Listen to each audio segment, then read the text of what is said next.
Puja dan puji syukur atas kehadirat Allah Subhanahu wa Ta'ala yang telah memberikan nikmat dan hidayah kepada kita semua sehingga kita dapat berkumpul di tempat ini dengan mengikuti diskusi pada sore hari ini. Salawat serta salam tanpa kita haturkan kepada junjungan kita Nabi Muhammad SAW. Allahumma shalli alaihi. Kita langsung masuk pada materi dengan judul materi tindak pidana tentang pencabulan anak yang akan dibacakan oleh pemateri pertama dari teman saya Rahmawati Abdul Kamil. Kepada saudari dipersilakan. Baik, saya akan memaparkan materi dari kelompok kami, yaitu yang pertama, tinjauan tindak pidana tentang pencabulan anak. Pengertian tindak pidana pencabulan. Pencabulan merupakan kejahatan seksual atau perbuatan tercela yang sering terjadi di masyarakat. Jumlah kasus pencabulan yang terjadi membuat tidak nyamanan masyarakat, apalagi tindak pidana ini sering dilakukan oleh orang-orang terdekat korban. Tindak pidana pencabulan adalah suatu kejahatan dengan cara melampiaskan nafsu seksual yang dilakukan oleh seorang laki-laki terhadap seorang perempuan dengan melanggar hukum dan norma kesusilaan yang berlaku yang diambil dalam pasal KUHP adalah dalam lingkungan langsung birahi kelamin. Misalnya, yang pertama, seorang laki-laki dengan paksa menarik tangan seorang wanita dan menyentuhkan pada alat kelaminnya. Yang kedua yaitu seorang laki-laki merabahi badan seorang anak perempuan atau seorang wanita dan kemudian membuka kancing baju anak tersebut untuk dapat mengelus dadanya dan hidungnya. Pelakunya melakukan tersebut untuk memuaskan nafsu seksualnya. Baik, saya akan melanjutkan materi dari rekan saya, yaitu melanggar atau menyerang dan sebagainya dengan kekerasan. Misalnya tindak dianggapnya memperkosa hukum yang telah ada, dicapai sebagai negara yang memperkosa hak asasi manusia. Selanjutnya mengenai pencabulan ini adalah ilmu hukum pidana ditentukan dalam pasal 285 KUHP pidana, di mana pasal tersebut menentukan sebagai berikut. Barang siapa yang dengan kekerasan atau dengan ancaman kekerasan memaksa perempuan yang bukan istrinya bersetubuh dengan hukuman penjara selama-lamanya atau 12 tahun. Dari ketentuan pasal 285 KUHP pidana ini, kita lihat unsur-unsur yang ditentukan dalam pasal tersebut, di mana ada pun unsur-unsur yang dapat kita lihat adalah A. Memaksa bersetubuh dengan dia.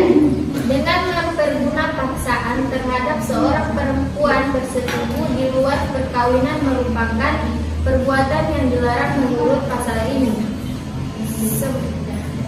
Perbuatan persetubuhan dalam hal ini harus diartikan sebagai suatu hubungan kelamin antara seorang pria dengan seorang wanita.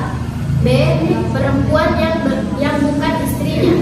Hal ini adalah jelas sekali bahwa akibat dari pada kekerasan atau ancaman kekerasan itu terjadi paksaan yang tidak dikehendaki oleh si korban, di mana si korban dalam hal ini adalah seorang wanita yang bukan istrinya. C. Dengan kekerasan atau ancaman kekerasan supaya dapat dihukum dengan suatu perbuatan pencabulan seperti yang diatur dalam 285 KUHP pidana ini, maka pelaku di dalam mencapai maksud dan tujuannya yaitu persetubuhan dengan perempuan yang bukan istrinya haruslah ada unsur kekerasan dan ancaman kekerasan. B. Sanksi yuridis yang terhadap pelaku pencabulan. Saya akan melanjutkan materi dari teman saya. B.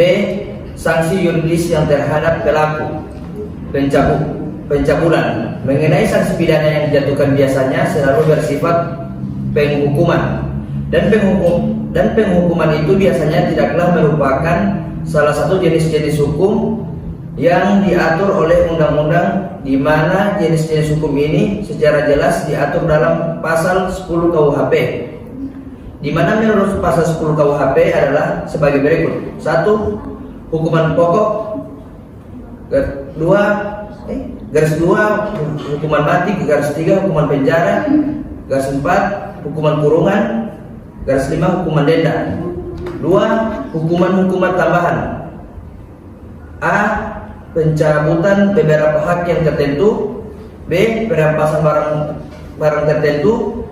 C. Pengumpulan keputusan hakim. C. Faktor terjadinya perbuatan cabul, fakta lain di dalam kehidupan yang juga telah mendorong manusia, masyarakat kepada kecemasan ialah banyaknya kecurangan, ketidakadilan, kebatilan, dan kemaksiatan yang menyebabkan tidak adanya ketentraman dan kebahagiaan rumah tangga dan masyarakat pada umumnya. Kejujuran, kebenaran, keadilan, dan keberanian telah tertutup oleh penyelewengan baik yang ringan maupun yang berat. Setelah kita menentukan nilai moral yang menjadikan. Baiklah, apakah ada pertanyaan dari kelompok 1? Kami dari kelompok 2 mempersilakan dari kelompok 1 untuk bertanya. Terima kasih.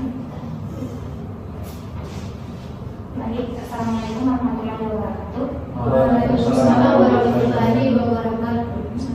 Saya dari kelompok 1 yang bertanya ke kelompok 2. Mengapa rata-rata korban tidak berani melaporkan aksi bejat Heri Wirawan yang sudah dilakukan sejak 5 tahun lalu, yakni pada tahun 2016 dan baru terbuka pada tahun 2021?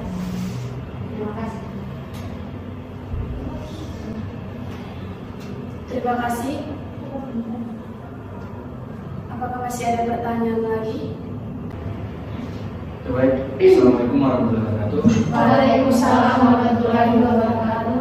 Langsung saja pertanyaan. Jadi pertanyaan saya mengenai perbedaan antara pencabulan dan pemerkosaan.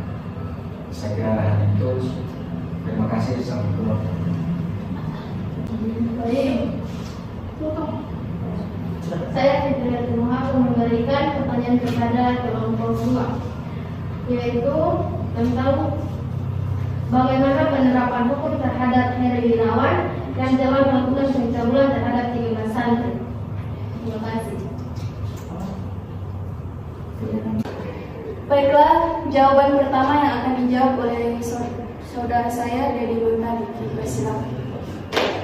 Ya, baiklah, terima kasih. Saya akan menjawab pertanyaan dari kelompok 2 dengan soal mengapa rata-rata korban tidak berani melaporkan aksi bejat Heri Wirawan. Karena di dalamnya terdapat sebuah pemaksaan atau sebuah pengancaman sehingga si korban takut untuk melaporkan kepada pihak yang berwenang. Itu menurut saya. Terima kasih. Itulah jawaban. Saya serahkan tadi ke moderator. Itulah jawaban dari kelompok kami. Apakah sudah puas ataupun ada tanggapan dari kelompok 1? Silakan. Ya.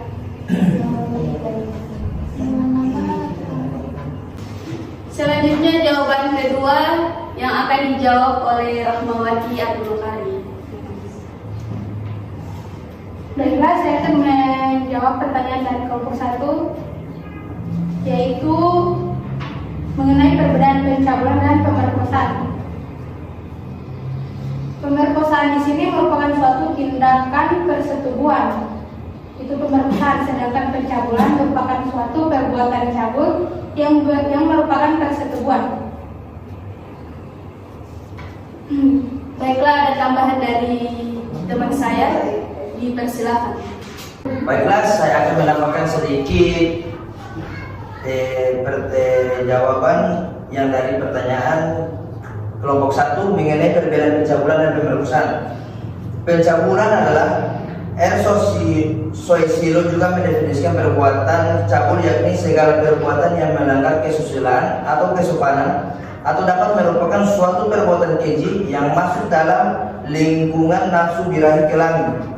Misalnya mencium, meraba anggota kemaluan, meraba buah dada, dan sebagainya.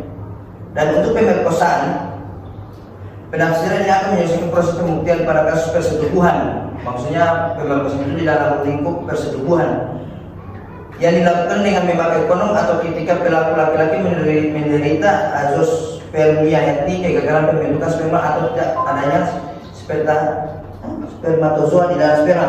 Tidak hanya itu, sedang definisi pemerkosaan saat ini, maka tindak pelaku yang menggeserkan atau menempelkan alat kelamin ke alat perempuan tidak sampai masuk tidak dapat diklasifikasikan sebagai tindak persetubuhan. Baik, itulah penambahan dari saya.